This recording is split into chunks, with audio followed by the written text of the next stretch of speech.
bem-vindos ao Tai Style. A nossa primeira convidada de hoje é a atriz e jornalista Ellen Villanova, fundadora da Elenco, companhia artística Ellen Villanova. Muito obrigada pela sua presença, Ellen. Então, conta pra gente como e quando aconteceu o teatro na sua vida. Bom, como é até esquisito, assim, porque eu nunca tive ninguém na minha família, hoje até tenho algumas pessoas, mas na época eu não tinha, né? E com 13 anos eu queria ser atriz. Mas eu nunca pensei naquela atriz de novela, né? Meu grande ídolo, assim, sempre foi Fernanda Torres. Né? Eu olhava pra Fernanda, eu queria ter até as rugas de Fernanda Torres. Ela tinha uns bigodinhos bem grandes assim, eu achava o máximo. Eu disse, não, isso é porque a pessoa tem bastante expressão e tal. Então eu era apaixonada por Fernanda Torres. O tipo de teatro que ela fazia, assistia todos, né? 5 vezes comédia, espetáculo teatral mesmo, Salvador. Tudo que ela trazia pra Salvador, levava pra Salvador, assistia.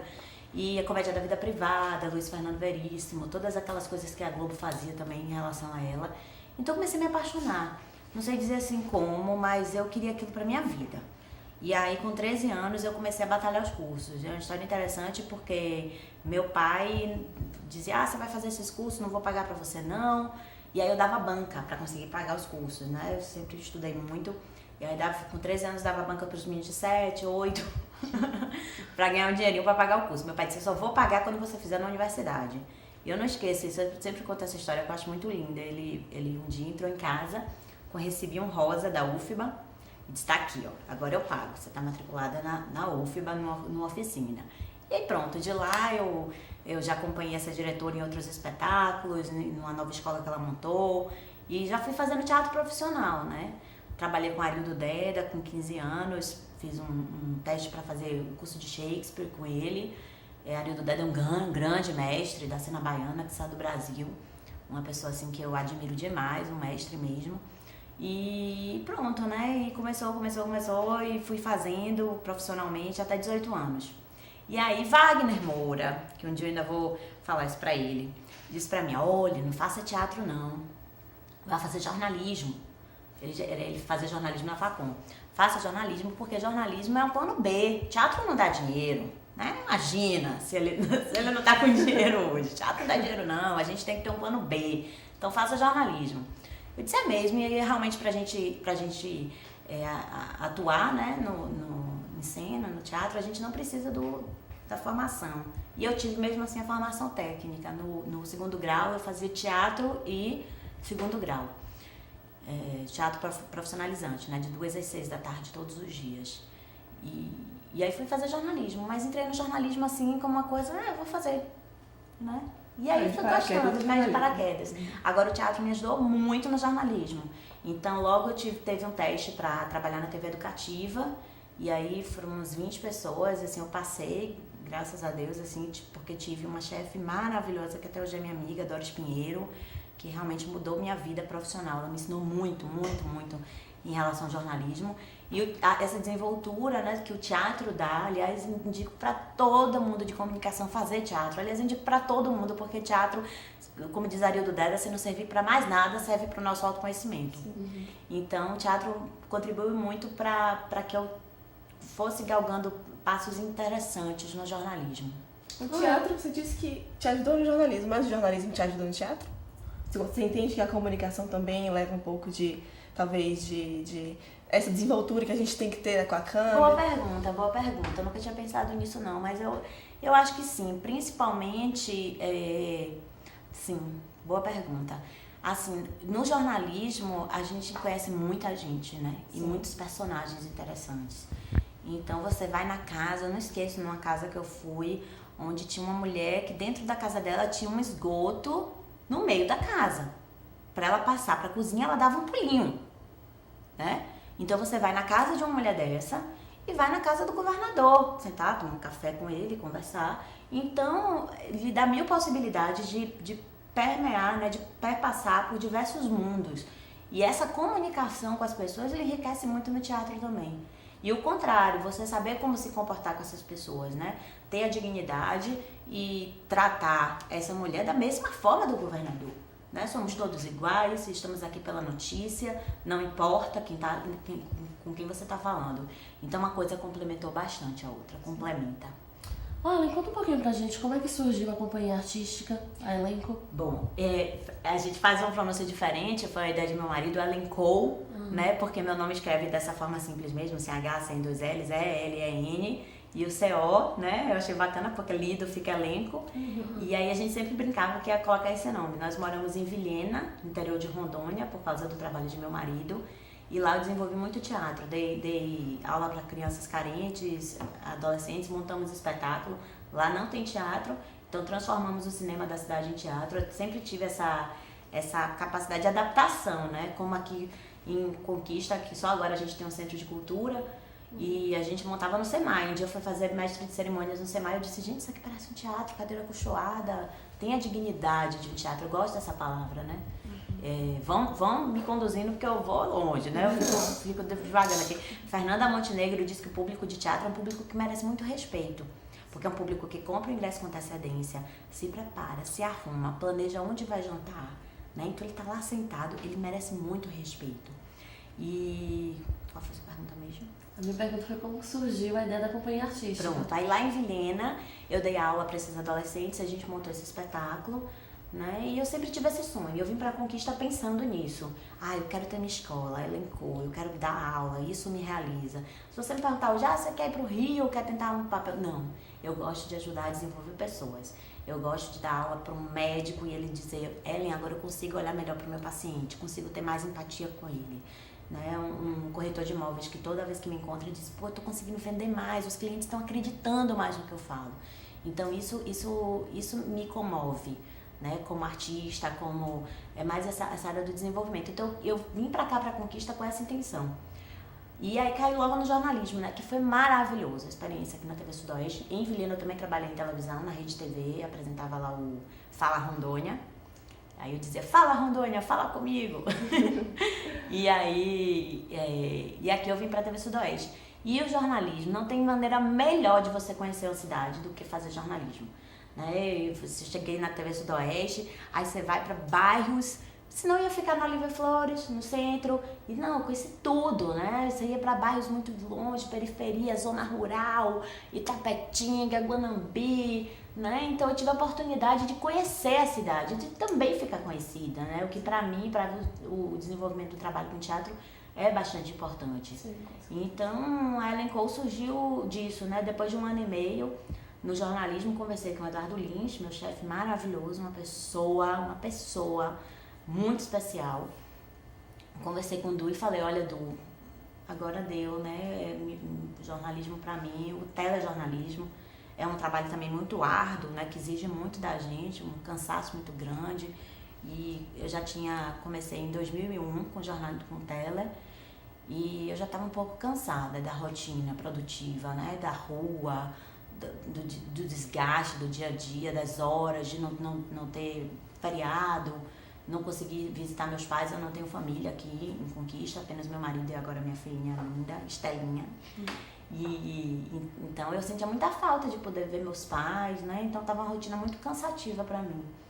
Só por isso mesmo, porque só tenho a agradecer demais a TV Sudoeste, a todos os profissionais de lá, desde de Cauto até os editores, os cinegrafistas incríveis, que, aliás, um conselho que eu puder dar a vocês, assim, respeitem demais a equipe técnica. Eles sabem muito mais que a gente. Eles estão lá há muitos anos, todos passam, vão embora, e eles continuam na labuta, né? E eles é quem mais ensinam a gente. Qual o retorno que você teve assim, inicialmente, já com o início do... Porque assim, você contou que a Elencou, ela surge, o embrião dela em Rondônia, né? Uhum. Assim que você conseguiu implementar ela em Conquista, qual foi assim, o retorno inicial? Teve uma resposta do público? Demais. A gente começou muito com os espetáculos que eu comecei a trazer, né? Eu comecei a dar aula para as crianças aqui, embora elas fossem de classe A e B, né? Ricas mesmo, nunca tinham ido ao teatro. 5, 6 anos. E aquilo me deixou, eu falei, como assim? Como é que eu vou ensinar uma coisa que elas nem viram, que elas nem sabem o que é? Aí eu disse, não, a gente tem que trazer espetáculo infantil pra cá. Então eu entrei em contato com grupos de Salvador, amigos, né, pessoas de convívio antigo lá, na época que eu morei em Salvador. Morei a vida inteira, né, até ir pra Vilhena. Quer dizer, morei no Rio também, fui apresentadora do Canal Futura, por 2 vezes. Mas aí entrei em contato com essas pessoas e comecei a trazer os espetáculos, ralando muito, muito, muito. Eu tenho uma paixão pelos infantis, que é uma coisa assim fora de série, uma coisa que mexe muito comigo. E quando eu comecei a trazer, eu não tinha também assim adesão total das escolas.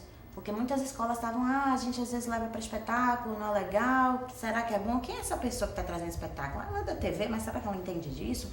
Então eu tive um pouco de desconfiança. Então até provar, confia em mim, eu vou trazer coisa boa, suas crianças vão gostar, você vai ter trabalho pedagógico para desenvolver depois disso. Então até consegui convencê-los, depois do primeiro espetáculo, né? E aí a gente foi fazendo, mas eu ia, gente, de sala em sala. Teve uma escola que eu fui em mais de 15 salas. Conversar com as crianças. Gente, vamos pedir ao papai, porque não tinha adesão. Os pais não pagavam para as crianças irem. Né? Porque a escola manda e tem que esperar os pais decidirem se vão. Aí as crianças diziam, não. Eu dizia, gente, vamos ensaiar, vamos fazer. Papai, por favor. Aí eu, não conta que a tia ensaiou, tá? Você vai chegar em casa e dizer, papai, por favor, deixa eu ir pro teatro. Eu nunca fui ao teatro. E aí teve um que disse, tia, eu recebi esse papel. Eu nunca vou esquecer disso. Tia, eu recebi esse papel, mas meu pai rasgou. Aí... E era assim, era de 1 em 1. Aí teve uma escola que disse, uma escola de 300 alunos, disse, Ellen, só 5 vão. Eu disse, pois esses 5 vão, nem que eu vá pegar no meu carro, porque esses 5 querem ir. Então eu fui de pouquinho em pouquinho, um esforço muito grande, porque o SEMAI não é um teatro e não é para ser. O SEMAI não nasceu como teatro, eu que ousadamente transformei. Então eu não posso cobrar, o SEMAI não tem. Não tem, é um auditório. Então a gente tinha que colocar luz, contratar, 5 mil para fazer uma estrutura de luz, 3 mil de som. Fala em dinheiro mesmo que eu não tenho problema em falar em dinheiro. Muito caro, entendeu? Então para você conseguir fazer, mas a realização... Sexta-feira passada eu estava na Sacramentina, na hora que entra aquelas crianças que eu vou batendo na mão de cada um, né? Passando energia, vem tia. E aí quando eu vejo eles interagindo, e o melhor ainda é a escola pública, porque em cada espetáculo que eu trago uma porcentagem, né, de escolas municipais, instituições de caridade. E outra menininha também, que eu tenho um vídeo gravado, que eu digo, ela fala, eu nunca fui ao teatro. Eu disse, o que é que você acha que você vai ver aí dentro? Ela, princesas, fadas, bruxas, eu acho que vai ser muito bom. Então isso não paga, não tem preço nenhum. Né? É transformador. E eu penso assim, eu tive um colega da Universidade Federal da Bahia que era feirante da Feira de São Joaquim, feirante. Olha amendoim. E ele foi meu colega da universidade. E numa época em que era muito difícil, o curso de jornalismo na época era o terceiro mais concorrido, eu estudei a vida inteira com colégio particular, mérito nenhum, minha obrigação passar no vestibular, né? Mas ele não, e ele passou no vestibular porque ele lia muito, ele sempre leu muito. Então uma criança dessa que sai do teatro, que chega em casa e que diz, João do Pé de Feijão, mãe, tem um livro João do Pé de Feijão, né? Cadê esse livro? Vai na escola, pega o livro, gosta do livro, quer ler outro, e vai se apaixonando pela leitura. Essa criança tá salva. Não importa em que qualidade de escola ela tem acesso. Com certeza. Era sobre isso que eu ia te perguntar, Ellen. Você teve essa dificuldade no início, mas como é que tá agora a adesão, a procura pelos espetáculos? Enorme. Agora mesmo, a Adriana Morim, né? Que é muito interessante, todo mundo diz, Adriana Morim, ela é conselheira, né? Ela não é proprietária, mas ela é conselheira da Casa Azul. Aí a Casa Azul, né? A Casa Azul não é sua concorrente? Eu disse, sim, gente, nós estamos aqui para somar forças, né? Eu não tenho um problema com isso. Pelo contrário, agora ela está me nutrindo, está me suprindo um lado criativo, que agora eu estou mais envolvida na área de produção.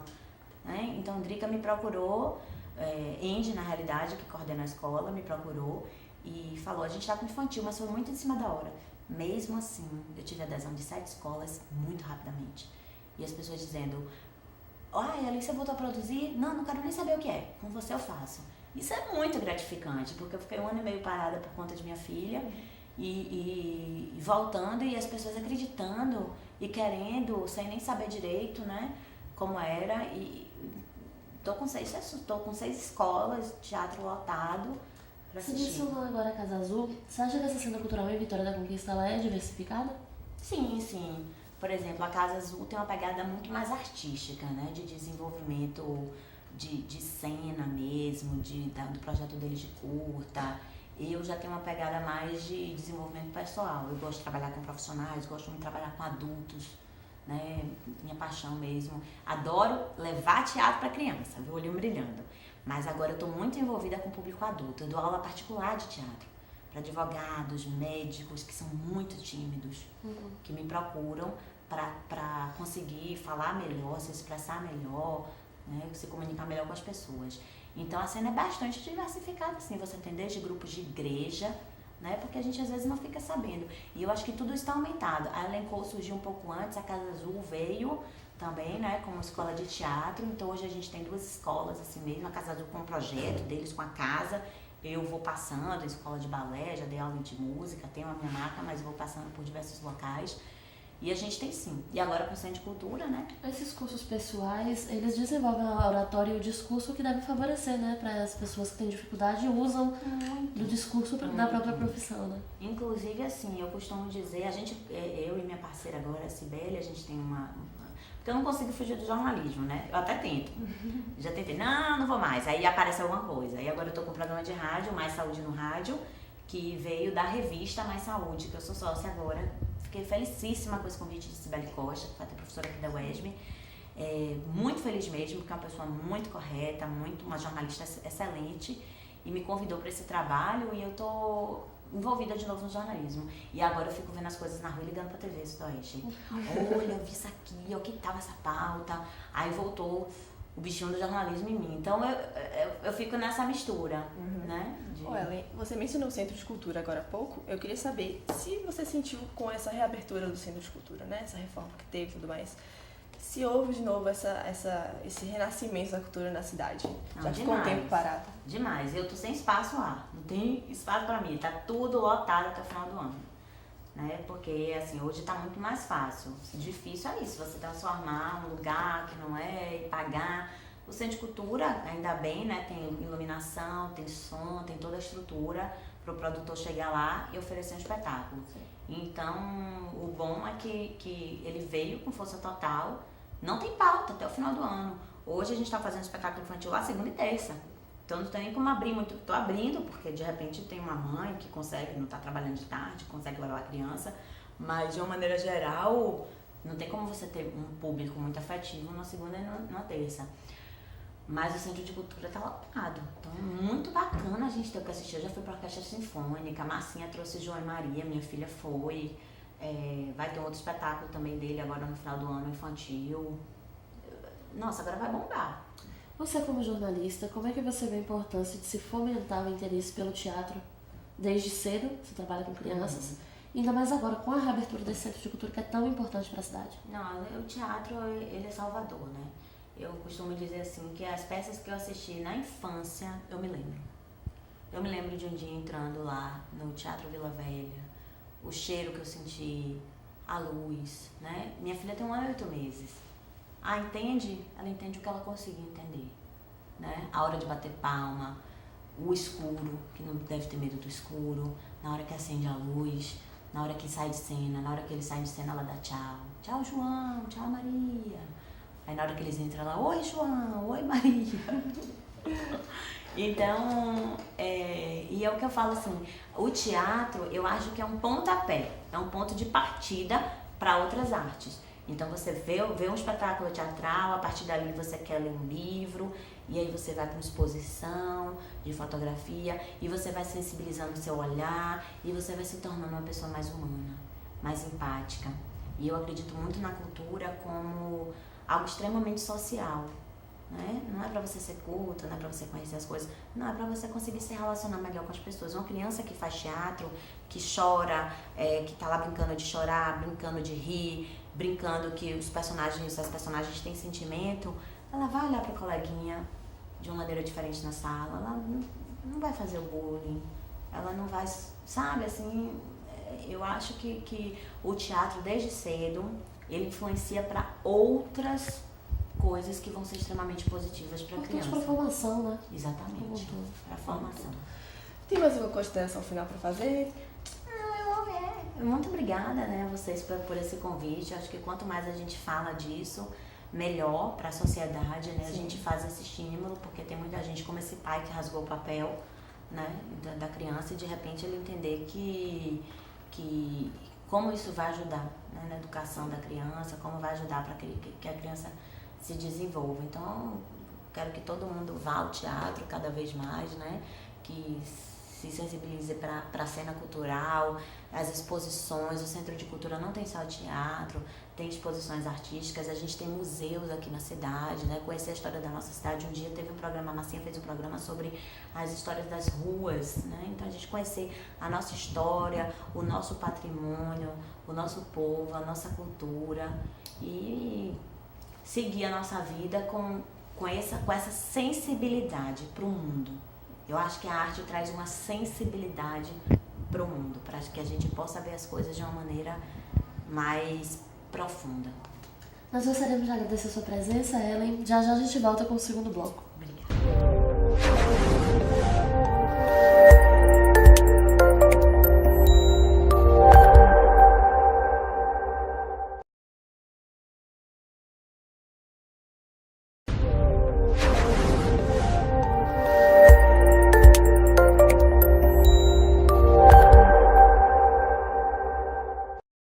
Bem-vindos ao segundo bloco do nosso programa, agora com a presença do jornalista e diretor de comunicação da revista Gambiarra, Rafael Flores. Muito obrigada pela presença, Rafa. Obrigado a vocês pelo convite. Efetivos desde sempre no cenário cultural de Vitória da Conquista, eu tenho um tweet teu do dia 2 de abril, Rafa, em que diz: uma coisa que venho percebendo aqui nesta rede. Muita gente desdenhando muito de Conquista, mas não vejo fazendo nada para mudar. Nem frequentando os espaços que propõem algo diferente. Hipocrisia mesmo que chama. Eu gostaria que você falasse um pouquinho sobre essa cena cultural, sobre essa hipocrisia e quem são essas pessoas. Enfim, contextualizando um pouco esse tweet, né, vejo uma revolta assim, que na rede social Twitter a gente tem um cenário um pouco diferente, né, das outras redes em Conquista. Então eu estava conversando com essas pessoas que costumam falar sobre a cena cultural da cidade. Naquele momento estava vindo uma discussão muito grande, contrária a um sentimento prime da cidade, né? Que é um boom que acontece aqui em Vitória da Conquista, de empreendimentos, festas, que vão para esse lado do elitismo, né? De você se sentir VIP, você se sentir privilegiado de estar naqueles ambientes. E muita gente do Twitter estava nessa crítica, né? Que dura até essas últimas semanas aí, ainda teve alguma outra discussão em relação a isso.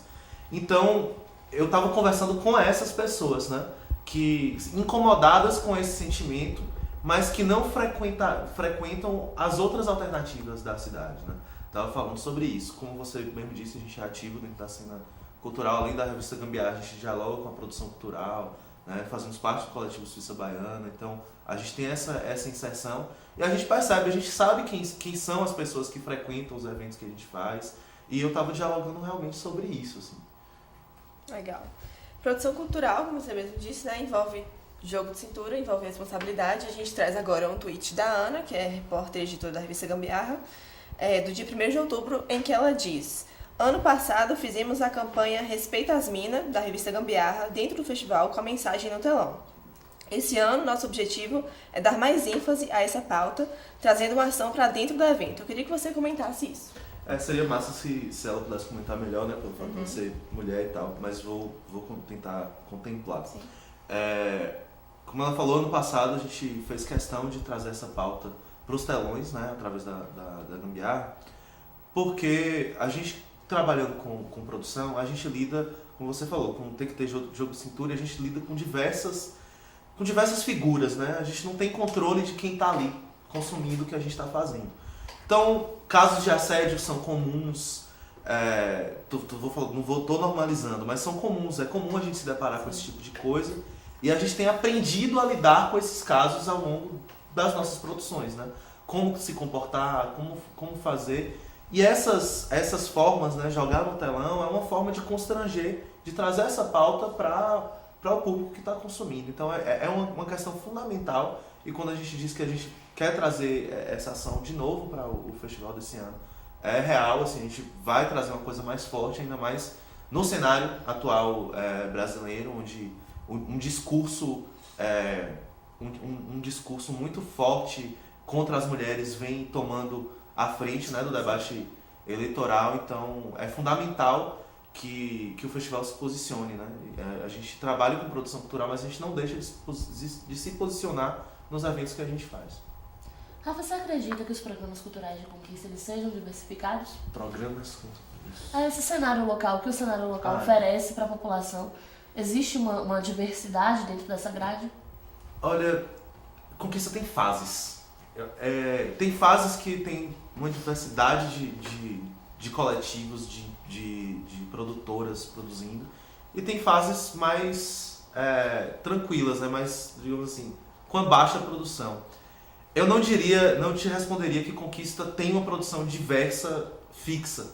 Ela tem ciclos. Como se fosse alta e baixa estação. Alta e baixa estação. A gente sempre costuma falar, por exemplo, a nossa última referência de um grande boom na cidade foi entre 2012 e 2013, onde a gente tinha espaços físicos, bares que recebiam a programação autoral, mais de um, sabe? Tinha essa circulação. Depois disso, 2014 e 2015, a gente sofre uma baixa de novo. 2016, 2017, novos espaços abrem, começa a circular aquilo. Então por a gente não ter uma política pública que mantenha isso funcionando, aí acaba sendo cíclico, entendeu? A gente tem, por exemplo, um coletivo Suíça Baiana que está há 10 anos produzindo cultura sem parar, mas que ao longo desses anos sofre com essas dificuldades ciclicamente, né? Às vezes está numa fase excelente de produção, às vezes está numa fase terrível. Então, eu acho que a resposta é por aí. Você falou de abertura de alguns locais, a gente vai falar agora do fechamento do Teatro Camilo Jesus Lima. Quais foram os prejuízos que você acha que o fechamento do teatro trouxe, assim, de forma mais imediata para a cultura local? Eu acho que para a gente falar assim, do prejuízo, é só a gente observar esses últimos 3, 4 meses de reabertura. Sim. É só reparar na programação e no que tem circulado ali dentro, nesses 3, 4 meses de reabertura, que a gente vai perceber o prejuízo.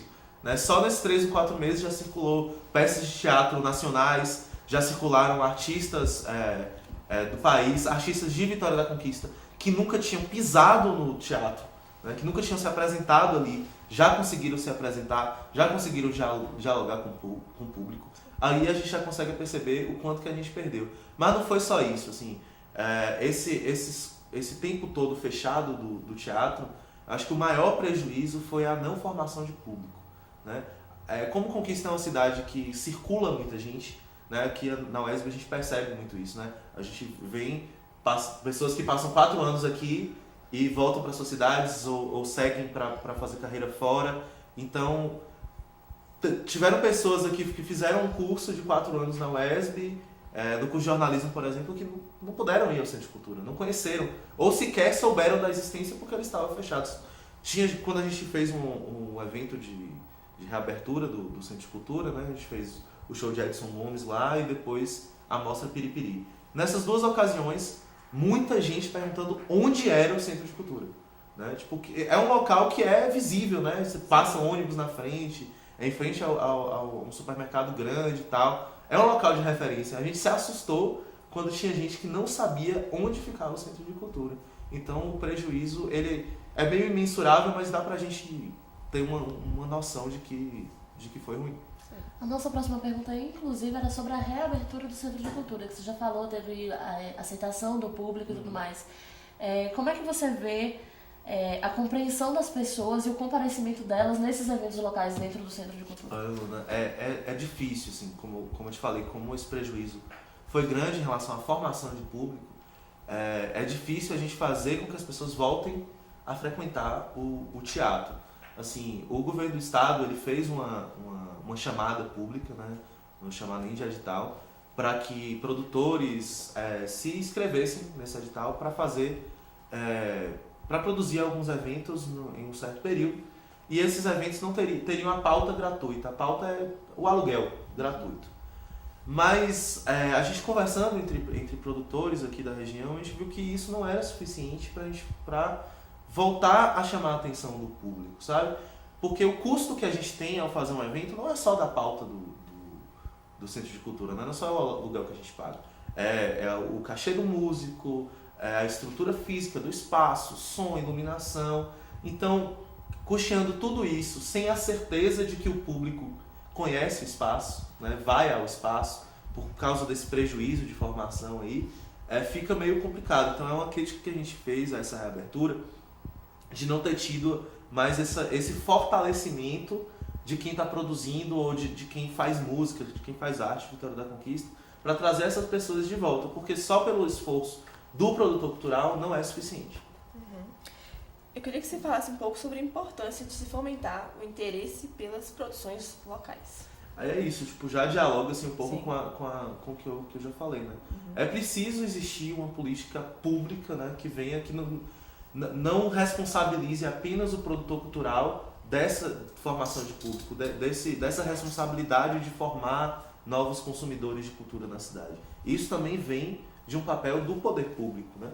O poder público, a gente observa que não é uma coisa de agora, mas é uma coisa já histórica na nossa cidade, na prefeitura especificamente. É a falta de uma política pública para a cultura, né? Tipo, a prefeitura sempre se entendeu muito como uma produtora de eventos, né? Sempre gostou de fazer festivais, de trazer os artistas para a rua. Isso é maravilhoso, isso é ótimo, né? Isso também é uma questão de formação de público, mas isso não incentiva, não é um incentivo permanente à cultura na cidade, entendeu? Então, vai por aí. Tem que ter um papel de política pública, de pensar em como fomentar essas coisas e tirar um pouco esse peso das costas do produtor cultural de Vitória da Conquista. Você comentou agora há pouco sobre a iniciativa pública. Eu queria que você falasse um pouquinho sobre como a iniciativa privada pode incentivar e também favorecer a cena cultural da cidade, também ganhar com ela, né? Porque o público ganha de modo geral. É isso. Aí a gente tem uma dificuldade extrema de dialogar com a iniciativa privada pela falta do entendimento. Eu acho que também pela falta da iniciativa pública entender isso, né? E ser meio que esse canal de diálogo entre a iniciativa privada, o produtor cultural e o público consumidor. A iniciativa privada ela fica muito distante da produção de cultura em Vitória da Conquista. Ela não entende aquilo como apoiar um evento para ela é um favor, sabe?